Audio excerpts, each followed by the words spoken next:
kebijakan dengan dua prinsip pokok, yaitu memprioritaskan kesehatan dan keselamatan dalam penyelenggaraan pendidikan dan tetap mempertimbangkan tumbuh kembang dan hak anak selama masa pandemi. Dan saat ini pemerintah mulai mendorong pembelajaran tatap muka terbatas dengan tetap menjaga protokol kesehatan yang diharapkan di awal Juli dan sudah diinisiasi melalui surat keputusan bersama atau SKB 4 Menteri yang diumumkan 30 Maret 2021. Selanjutnya untuk lebih jelas seperti apakah kesiapan pembelajaran tatap muka terbatas yang aman, serta bagaimanakah gambaran implementasi pembelajaran tatap muka terbatas di sekolah, hal ini akan dibahas tuntas dalam webinar siang ini. Bapak Ibu peserta webinar yang kami hormati, marilah tidak berlama-lama kita simak materi pertama dari narasumber kita Bapak Zamzam Muzaki. Sebelum beliau memaparkan materi, izinkan kami menyampaikan profil beliau. Bapak Zamzam Muzaki menempuh pendidikan S1 di Universitas Pendidikan Indonesia dan pendidikan S2 pada Sekolah Tinggi Pemerintah dan Kebijakan Publik. Beliau berpengalaman sebagai konsultan di World Bank, di Kemdikbud, dan sekaligus di Kemenak. Beliau juga merupakan tenaga ahli perlindungan anak di Bappenas dan KPPA. Beliau saat ini bertugas selaku tim Seknas mengelola Satuan Pendidikan Aman Bencana.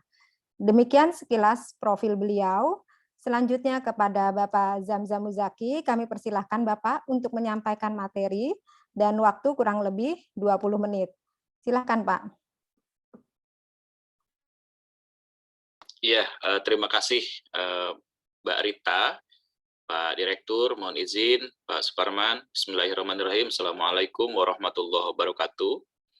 Selamat siang Bapak Ibu semua. Alhamdulillah kita bisa berjumpa walaupun dalam virtual ya. Kita bertatap muka, diskusi, membicarakan apa yang perlu kita siapkan dalam menyelenggarakan pembelajaran tatap muka agar terlaksana dengan aman gitu. Mohon izin Bapak Ibu saya share screen materi yang akan jadi pengantar diskusi kita. Sudah terlihat? Terlihat Pak. Baik. Ya. Jadi bisa kita diskusikan beberapa hal. Pertama terkait dengan strategi pengendalian COVID ya yang ada di Indonesia, kemudian pandemi COVID dan risikonya, kemudian bagaimana Kemendikbud menyesuaikan kebijakan pembelajaran di masa pandemi ini, dan ada juga informasi terkait dengan vaksinasi pendidik dan tenaga kependidikan, kemudian juga bagaimana pelaksanaan PTM terbatas, kemudian juga kita akan diskusi nanti tentang tanggung jawab, bagaimana pembagian peran antar masing-masing pemangku kepentingan, dan bagaimana memitigasi penularan di lingkungan pendidikan. Sejak kemunculan bulan Maret tahun 2020, COVID-19 ini sampai saat ini sudah ada 1,8 juta warga Indonesia yang terkonfirmasi positif. Dengan harian sekarang ini, per hari ini, dengan hariannya lebih dari 7.000 ya. 7.000 yang terkonfirmasi positif. Nah, dan yang aktif, artinya dari yang 1,8 juta ini ada 5,4% yang aktif atau yang masih terinfeksi. Ada 101.000 dan 1,7 jutanya sudah sembuh. Jadi tingkat kesembuhannya kita cukup tinggi ya, sekitar 91,8, dan memang ini berdampak sampai kematian, menyebabkan kematian ada 52.000 yang tercatat gitu ya oleh pemerintah. Sekitar 2,8% dari yang positif itu meninggal. Nah, dengan kondisi ini tadi Pak Praptono menyampaikan, Pak Direktur, bahwa situasi ini menjadikan kita dalam situasi darurat, di mana salah satu yang terdampak adalah pendidikan kita sudah 1 tahun lebih ya, terdampak, terganggu. Nah, dalam jangka waktu yang lama, mulai dari dulu Maret 2020, pembelajaran harus dilaksanakan dari rumah. Kemudian kita mencoba beberapa upaya untuk mereduksi agar pembelajaran di rumah yang berkepanjangan ini memiliki beberapa dampak ya.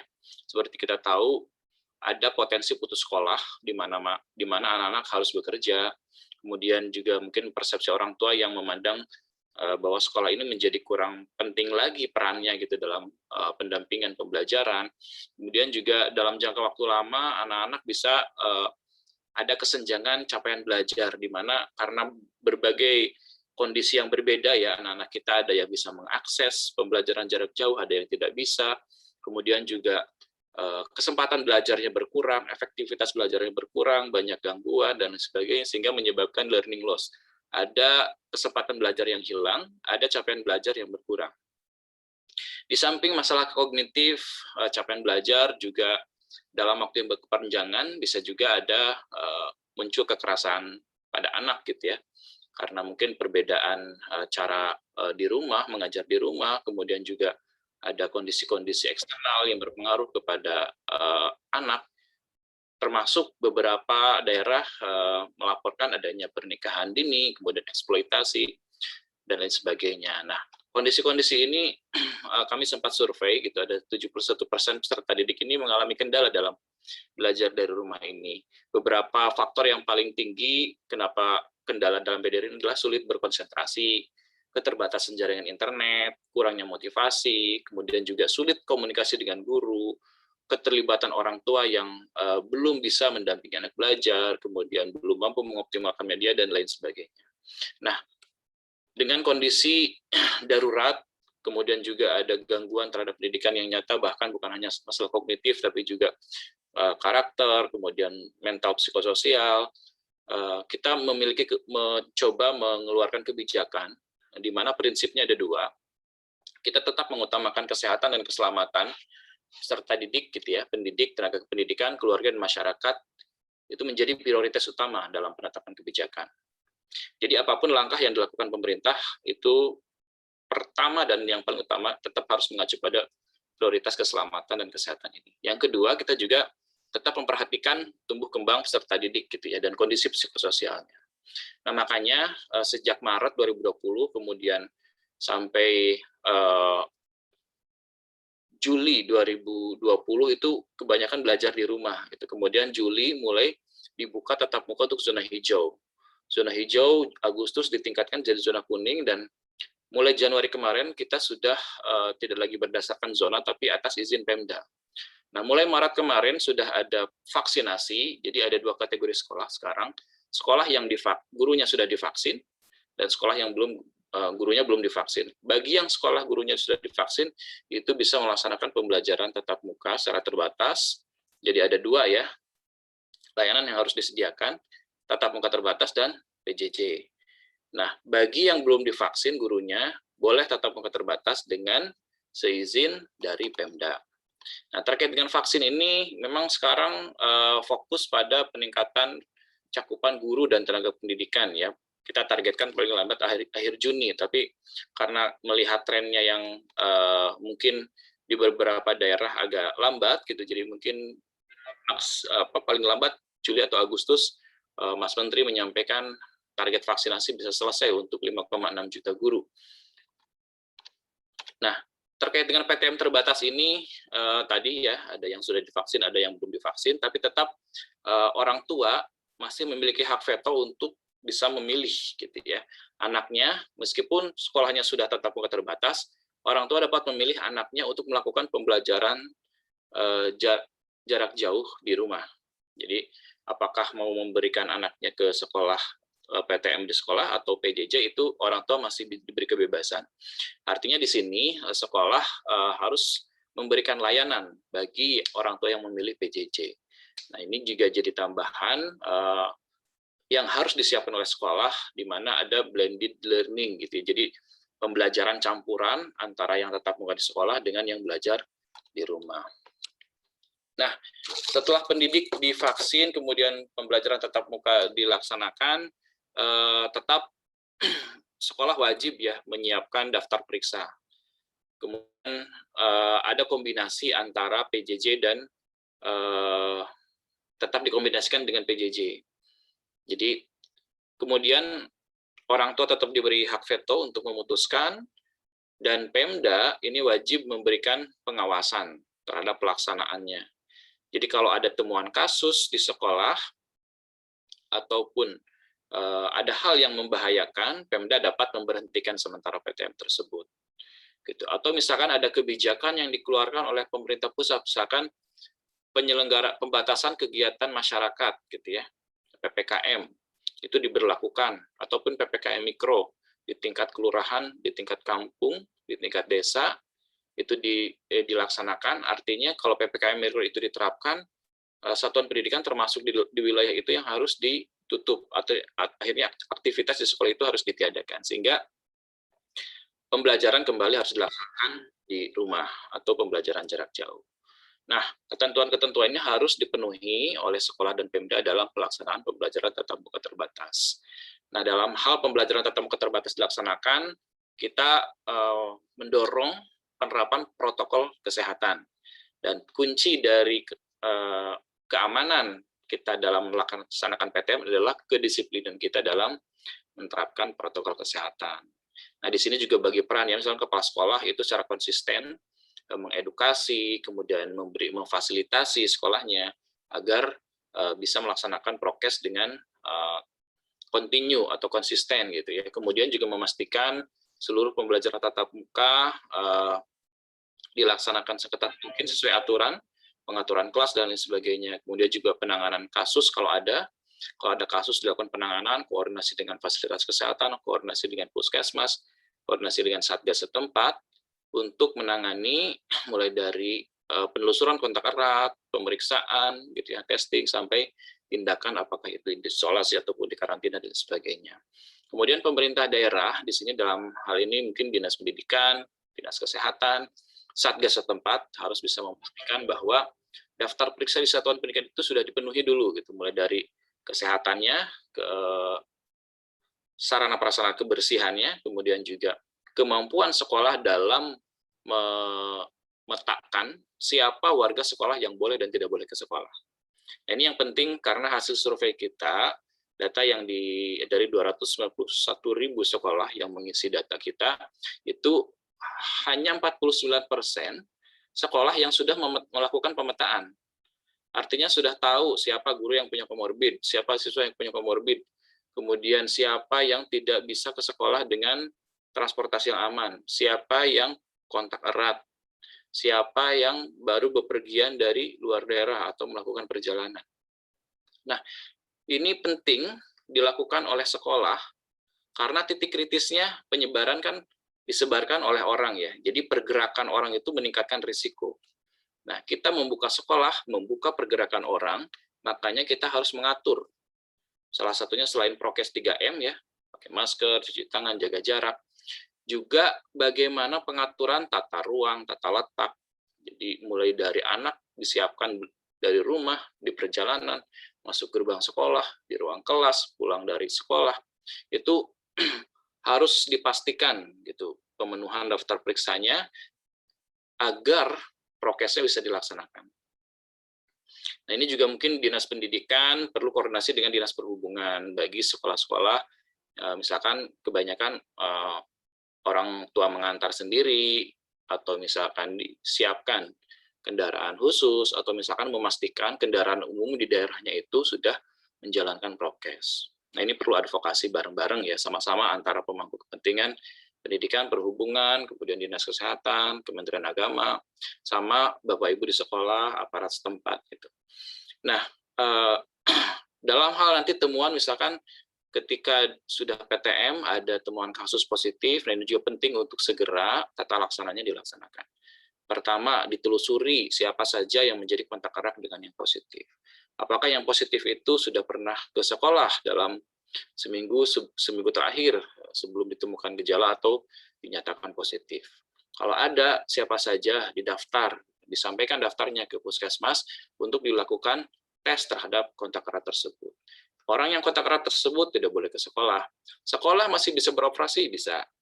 Tapi yang kontak erat tadi tidak boleh beroperasi. Tapi dalam hal peningkatan risiko, misalkan makin banyak orang yang terinfeksi, itu Pemda dapat menutup kembali sekolah, melakukan pembersihan, sterilisasi lingkungan sekolah. Seperti itu. Jadi, nah kalau kami lihat dari data yang ada gitu ya, ini udah masuk 216.000 sekolah yang melaporkan ke kita, dan 31% itu ini 7 Juni kemarin, kalau sekarang udah 10 Juni udah di 33%. Jadi yang mengupdate datanya bahwa sekolahnya sudah tatap muka, atau sekitar 70.000 ya kalau kita hitung jumlahnya. 70.000 cukup banyak sekolah yang sudah tatap muka sekarang. Nah, kita harus pastikan bahwa yang sudah tatap muka itu aman. Nah, yang belum tatap muka, alasannya kenapa kebanyakan masih belum diizinkan oleh Pemda. Kemudian yang kedua adalah belum mendapatkan vaksin. Selebihnya lagi adalah belum diizinkan oleh orang tua. Nah, kegiatan-kegiatan kita dengan daerah juga kita dorong mulai sosialisasi, termasuk sekarang webinar gitu ya. Dan Bapak Ibu ya cek sekolahnya apakah sudah memberikan daftar, menginput data dalam web kesiapan belajar yang kita siapkan. Bisa di webnya, bisa di aplikasi survei, tinggal masuk ke link yang kami siapkan ini nanti. Dan PTM ini wajib memenuhi daftar periksa tadi. Sekolah-sekolah harus menginput apakah toiletnya sudah tersedia dengan bersih, cuci tangan pakai sabunnya, kemudian mampu mengakses vaskes gitu, apakah puskesmas, klinik atau rumah sakit, kemudian menerapkan area wajib masker. Artinya di sekolah juga harus ada cadangan masker gitu ya. Dan termasuk bagi yang sekolah inklusi maupun sekolah luar biasa gitu, dapat membuat masker yang transparan gitu untuk penyandang disabilitas rungu. Termasuk screening, ada termogan, kemudian yang tadi ini ada pemetaan ya, siapa yang punya komorbid tidak terkontrol, kemudian yang memiliki akses yang tidak aman dan sebagainya, itu harus disiapkan. Pengaturan kelasnya juga kita atur maksimal kalau PAUD itu 5 orang, PAUD dan SLB, kemudian juga Dikdasmen itu 18 orang per kelas maksimal. Artinya di sini berarti ada pengurangan jumlah orang dalam rombel, sehingga perlu diatur jadwalnya ya. Ada shift. Nah, itu pengaturan shift-nya silahkan diatur oleh sekolah masing-masing. Area wajib masker, cuci tangan, jaga jarak, etika batuk bersin itu wajib dilakukan oleh individu setiap orang yang ke sekolah. Nah, 2 bulan pertama kantin belum boleh buka, belum boleh ada kegiatan ekskul. Jadi kegiatan ekskulnya misalkan pramuka yang wajib itu dilaksanakan dengan daring dulu. Gitu. Nah, boleh dilaksanakan kegiatan olahraga rutin ya, tapi tetap menjalankan prokes. Gitu. Kegiatan di luar sekolah juga diperbolehkan, misalkan ada kunjungan ke rumah orang siswa atau kunjungan lapangan, atau disarankan bahkan kegiatannya outdoor gitu. Jadi untuk mengurangi risiko keterpaparan itu dilaksanakan di outdoor. Nah, itu juga bisa dilaksanakan. Jadi di sini kami mengajak, di sini mungkin Dinas Pendidikan ya, kalau ada yang melihat webinar ini, memastikan bahwa dalam menyiapkan itu mulai dari memfasilitasi sekolah, kemudian memastikan sekolah mengisi di web kesiapan, kemudian juga mengatur apakah ada sekolah yang kekurangan pendidik, misalkan karena pendidiknya terkena COVID, atau misalkan tidak bisa divaksin, atau misalkan punya komorbid sehingga tidak bisa mengajar di sekolah. Nah, itu diatur agar kecukupan pendidik ini bisa merata di semua sekolah yang ada di kabupaten kota. Kemudian juga koordinasi dengan Satgas COVID ya, untuk melakukan pendataan apakah ada temuan kasus, atau misalkan konsultasi apakah PTM-nya masih bisa aman untuk dilaksanakan atau enggak, karena peningkatan risiko misalkan jadinya zona merah dan sebagainya, itu Dinas Pendidikan harus proaktif melakukan koordinasi. Peningkatan kapasitas untuk pengawas kepala sekolah, guru-guru tentang protokol kesehatan, pemanfaatan teknologi, dukungan psikososial. Nah, ketika Bapak Ibu mulai masuk nanti, misalkan udah satu tahun lebih pembelajaran jarak jauh gitu kan. Nah, ketika masuk harus melakukan namanya asesmen diagnosis ya, untuk melihat capaian belajar, kondisi psikososial, kemudian dari sisi karakternya. Jadi dari hasil asesmen diagnosis itu, Bapak Ibu nanti bisa asesmen diagnosisnya bisa dilihat di web Bersama Hadapi Corona, itu ya, ada contohnya dan panduannya. Nanti setelah asesmen dilakukan, baru kita merancang pembelajaran yang tepat. Karena mungkin beda-beda ya capaian kompetensi antar anak ketika belajar di rumah, mungkin karena perbedaan kemampuan mengakses, menggunakan teknologi, dan lain sebagainya. Sehingga perlu ketika masuk itu dicek dulu nih, sudah sampai mana nih kemampuan anaknya. Sehingga nanti ada differentiate learning. Jadi ada pembelajaran yang beda-beda untuk anak, karena yang satu kompetensinya udah misalkan 10, yang lainnya masih 5, masih 6 gitu. Jadi harus disesuaikan dengan kompetensinya. Nah, kemudian juga ada menyiapkan pengaduan ya. Jadi dinas kalau ada sesuatu orang tua merasa tidak setuju dan sebagainya, atau misalkan ada hal yang harus dikonsultasikan, itu dinas membuka layanan pengaduan agar bisa memberikan informasi yang benar atau mendampingi yang perlu diberikan pendampingan. Kemudian melakukan simulasi, ini penting. Bagi daerah yang masih belum diizinkan tatap muka, untuk melakukan kesiapan, jadi seberapa siap sekolahnya, kalau dari daftar periksa, checklist di atas kertas, oke, siap. Tapi penting karena ini membutuhkan koordinasi, membutuhkan keterampilan, kerjasama multi pihak, dilakukan simulasi. Simulasi untuk melihat apakah prokes bisa dijalankan dengan baik atau belum. Bagaimana pengaturan jadwalnya, bagaimana pengaturan arus orangnya. Nah, bagaimana memastikan bahwa anak-anak ketika keluar dari rumah gitu ya ke sekolah tidak lantas juga berkeliaran, akhirnya juga meningkatkan risiko dan lain sebagainya. Jadi apa saja yang harus disiapkan oleh sekolah itu disimulasikan, gitu ya. Ini penting simulasi ini untuk memberikan gambaran apakah nanti setelah simulasi ini ada penularan kasus atau tidak, faktor yang mendukung keberhasilan misalkan tidak dilaksanakan dengan aman itu apa saja, jadi nanti akan diketahui. Nah, Pemda dapat memfasilitasi tes web. Tes tidak diwajibkan bagi sekolah yang mau buka, tapi bagi yang punya kapasitas misalkan untuk memastikan keamanan dan memberikan ketenangan, kenyamanan juga bagi orang tua dilakukan swab, itu silakan dilakukan, tapi sesuai dengan kemampuan. Jadi tidak ada kewajiban. Nah, ketika sudah berlangsung, dinas perlu mengontrol nih, melaporkan secara rutin kepada Kemendikbud maupun menginformasikan kepada masyarakat tentang perkembangan pelaksanaan tatap muka terbatasnya, termasuk juga kalau ada peningkatan kasus di daerahnya, bagaimana ini koordinasi dengan Satgas, bersama Satgas melakukan pemantauan evaluasi, memberhentikan PTM terbatas apabila ditemukan kasus atau ada peningkatan risiko. Nah, ini bagi kepala sekolah, Bapak Ibu, wajib koordinasi ya ketika akan melakukan PTM terbatas, koordinasi juga dengan Puskesmas untuk kerjasama ya, melakukan pengawasan, pembinaan, menginformasikan kepada Satgas bahwa sekolahnya buka, kemudian juga memastikan Puskesmas itu bersama Satuan Pendidikan proaktif melakukan pengecekan kondisi kesehatan warga. Jadi kalau ada yang tidak masuk, kenapa, karena sakit, kenapa, itu dipantau. Atau misalkan pemantauan di lingkungan sekolah gitu ya, kalau ada temuan gejala yang muncul. Kemudian juga rekomendasi kepada Satgas untuk pemberian PTM kalau ditemukan kasus positif itu kepala sekolah wajib melaporkan. Kemudian juga mengisi daftar periksa ya yang tadi disampaikan, kemudian membentuk Satgas nih. Beberapa sekolah tadi semalam kami rapim dengan Pak Dirjen, para direktur, ada paparan dari beberapa sekolah yang sudah PTM. Salah satunya adalah pembentukan Satgas untuk mengatur, untuk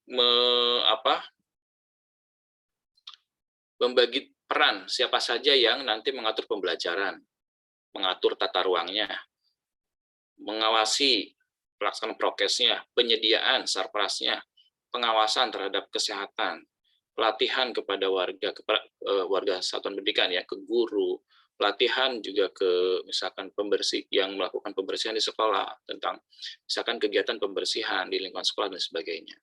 Kemudian juga sekolah penting untuk menyusun kegiatan-kegiatan yang dapat menunjang prokes dan menunjang juga peningkatan kapasitas untuk blended learning, fasilitasi pembelajaran campuran dan sebagainya.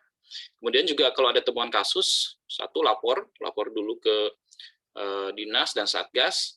Kemudian juga pastikan bahwa warga satuan pendidikan yang terkonfirmasi positif itu ditangani. Jadi kontak eratnya, kemudian juga tindakannya apakah isolasi atau karantina harus dipastikan. Kemudian juga mengontrol, mengawasi ya, apabila sampai benar-benar tuntas isolasinya, melakukan disinfeksi dan membantu Puskesmas tadi ada memberikan daftar kontak erat, melakukan pengawasan.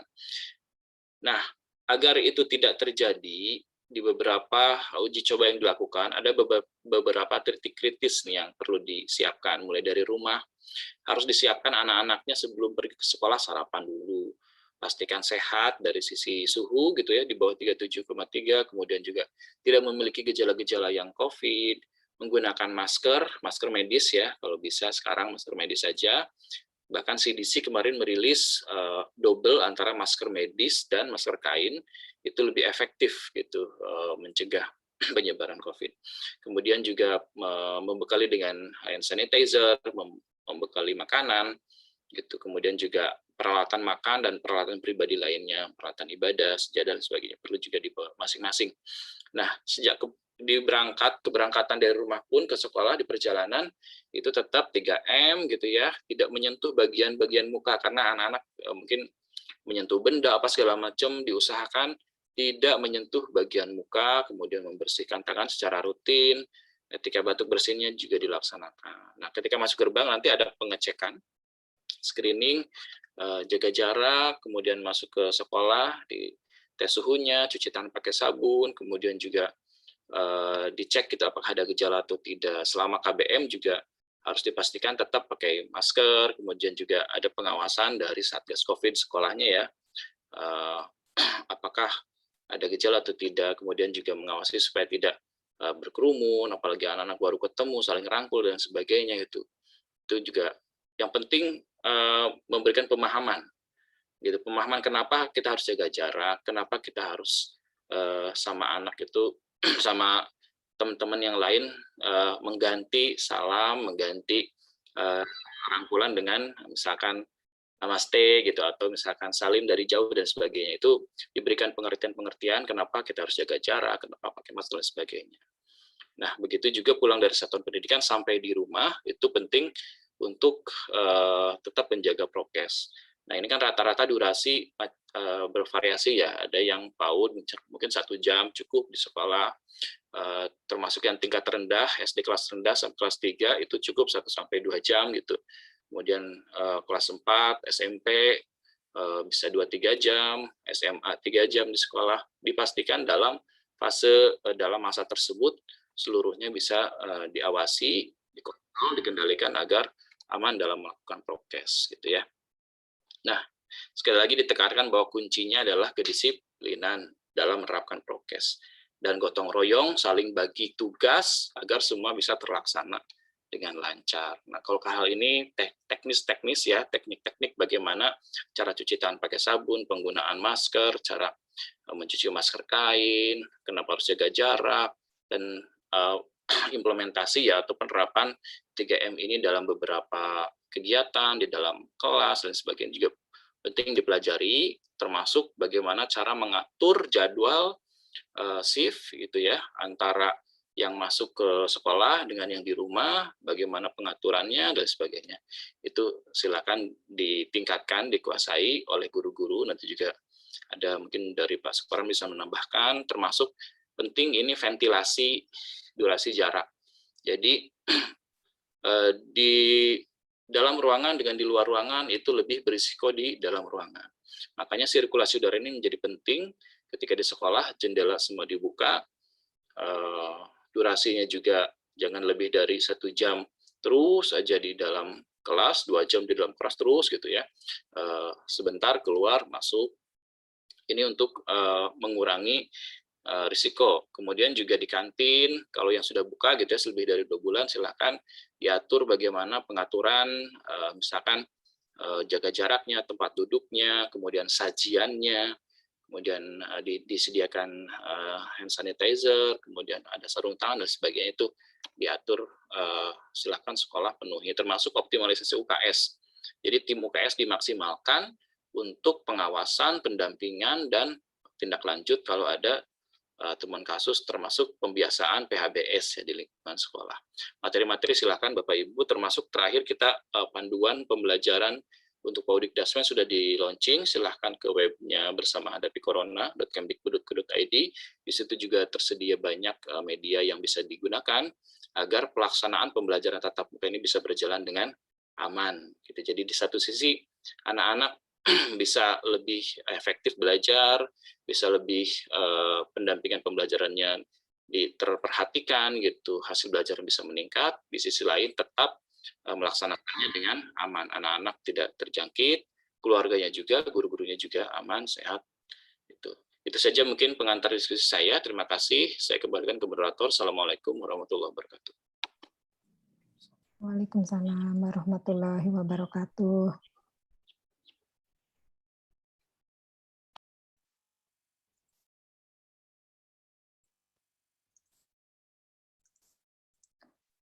Baik, terima kasih Pak Zamzam Muzaki atas pemaparan yang luar biasa dan mampu memberikan